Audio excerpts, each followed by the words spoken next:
De tout temps, il y a eu des lâches qui ont exploité la violence et la peur. Tu veux pas me vendre ton champ? Bon, il y aura le feu à ton blé. Tes canards, tes poules, tes lapins, ils crèveront de la maladie. Il y aura des fantômes dans ta grange.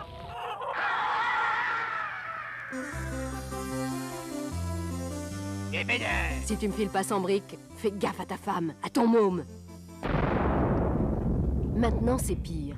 Ils font sauter des autos et des avions, tuent des innocents n'importe où, n'importe quand, pour défendre de soi-disant causes. Mais aucune cause ne justifie le meurtre d'innocents, c'est ce que je pense. C'est ce que vous pensez, vous aussi, vous deux qui regardez tranquille ces images. Mais les attentats, personne n'est à l'abri de ça. Et ça vous intéresserait pas, je suis sûre, de retrouver votre copain avec une jambe en moins.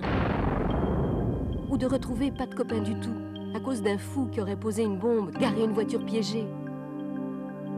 Oui, c'est à vous que ce film s'adresse. Mais qu'est-ce qu'on peut faire, demandez-vous? On ne va pas vous dire d'aller traquer le terrorisme, de jouer des détectives internationaux. On ne va pas vous dire d'aller jouer des héros, désamorcer les colis piégés au péril de votre vie. Tout ça, c'est affaire de spécialistes, disons-le tout de suite. Mais dans un établissement militaire, en ville ou ailleurs, il peut vous arriver de tomber sur un objet qui vous semble suspect, que des gens s'excitent parce qu'un objet leur semble suspect, qu'un inconnu vous remette une lettre, un colis à livrer à un tel ou un tel. Alors ce sera à vous de jouer, de savoir ce qu'il faut faire.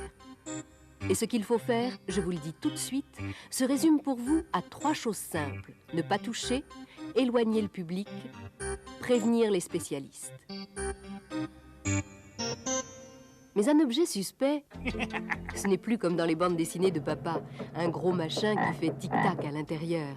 Avec les explosifs actuels, une charge capable de mutiler ou de tuer à coup sûr peut facilement être dissimulée dans un crayon à billes, un briquet, une radio. Quant à la mise à feu, si l'objet est programmé pour éclater à 1 heure, minute et seconde précise, sachez que ça ne fait pas tic-tac. Un chrono électronique, c'est totalement silencieux, vous le savez bien. La charge peut être déclenchée à distance, ou par proximité, ou quand le destinataire ouvrira la lettre ou le stylo cadeau qui lui est destiné, ou toute combinaison de ces 3 systèmes. Mais on n'est pas là pour vous faire un cours de terrorisme.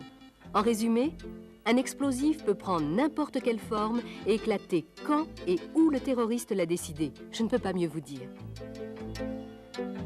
Et les terroristes, eux aussi, ne sont plus comme dans les bandes dessinées de papa, lunettes sombres, barbus, manteau noir.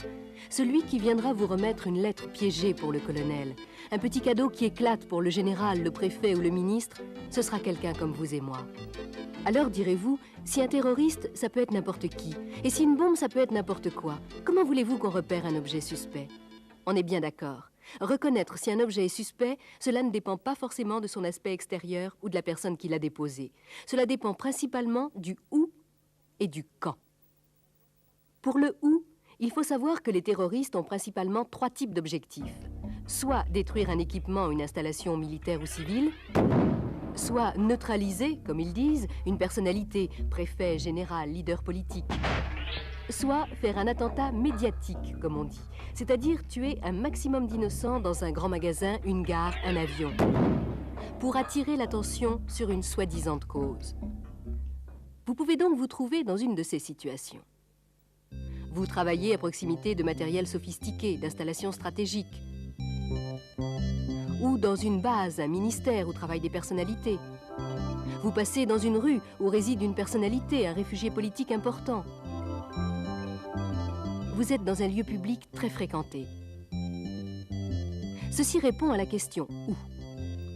Pour le quand, il faut savoir que les attentats ont le plus de chances d'arriver en période, comme on dit, de tension internationale, ou même de tension nationale. Quand des revendicateurs vous font sauter, sans crier gare, une préfecture, une mairie, une disco. Pour la question « quand », suffit donc de lire les journaux. Enfin, j'ai oublié de dire que les objets suspects, ça peut être aussi les vieilles bombes, mines, obus, munitions qui datent de la dernière guerre ou même de l'avant-dernière, peut-être même de celle de 100 ans, et qui refont surface dans les champs, sur les plages. C'est tout ça, des objets suspects. Alors vous demandez-vous, qu'est-ce qu'il faut faire? Je vais vous dire, c'est vous qui allez continuer le film. Toi, tu vas être calmos. Toi, tu vas être craignos. Tu comprendras pourquoi.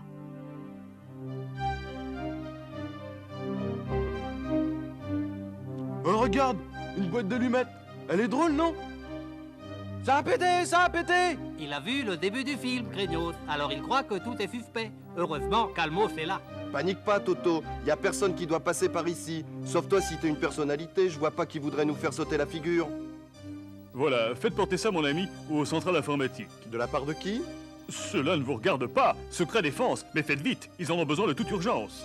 Bon, donne, je vais y aller. Minute, touche pas. Mon capitaine, ici le poste de garde. On a un colis pour votre service. Pièce pour le central informatique. Ah, vous ne l'attendiez que demain? Non, il est reparti. Monsieur bien mis, décoration. Oui, mon capitaine. Oh, ça a pété, ça a pété! Jette ça dehors! Du calme, quoi, du calme. Service de sécurité, ici poste de garde. Colis suspect. Ok, touchez à rien, on y va. Toi, va voir là-bas, qu'il fasse pas de bêtises. Allô, Nedex, colis suspect. L'officier de permanence alerté consulte ses consignes, appelle le chef d'établissement ou l'officier supérieur d'intervention du corps qui transmet l'alerte à l'état-major de la circonscription militaire de défense, seule habilité à faire intervenir le NEDEX. NEDEX, neutralisation, enlèvement, destruction d'explosifs, qui a dépêché sur les lieux une de ses équipes de spécialistes en alerte. En attendant, au poste de garde, Calmos n'a pas perdu de temps. Il a fait éloigner les personnes à plus de 200 mètres. Fiche ça à la poubelle, je te dis, ça a pété, ça a pété! Du calme, quoi. Si on avait 2 minutes, je t'expliquerai. Et Calmos lui aurait expliqué que le central informatique qui centralise les informations radar était un équipement stratégique, premier motif de soupçon. Qu'un monsieur qui voulait pas dire son nom, c'était pas normal, deuxième motif de soupçon. Que vérification faite, cette pièce de rechange, on l'attendait pas de sitôt, troisième motif de soupçon. À partir de là, l'objet était évidemment suspect. Calmos lui aurait expliqué que si c'était vraiment une bombe, on ne connaissait absolument rien de son système de mise à feu. Première chose à faire donc, ne pas y toucher ni même s'en approcher. Que la deuxième chose à faire, c'était que si ça éclatait ici, de limiter les dégâts en personnel, éloigner tout le monde dans un rayon de 200 mètres. Que tout le reste était une affaire de spécialistes, donc les alerter. C'est ce que Calmos a fait.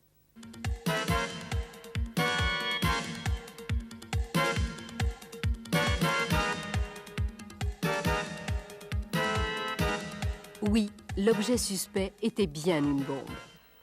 Ça allait péter, hein? Je te le disais bien que ça allait péter. Félicitations, et pour vous remettre de vos émotions, 8 jours de permission. La télévision, elle aussi, vous remercie de votre prestation. Bien joué, Calmos. Bien joué, Craignos.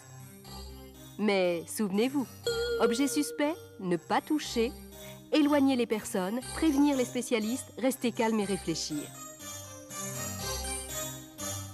Et pour votre permission, eh bien, allez à la campagne. C'est encore là qu'il y a le moins d'attentats.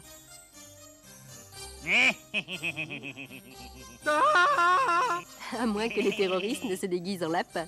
Mais alors là, on ne peut plus rien pour vous.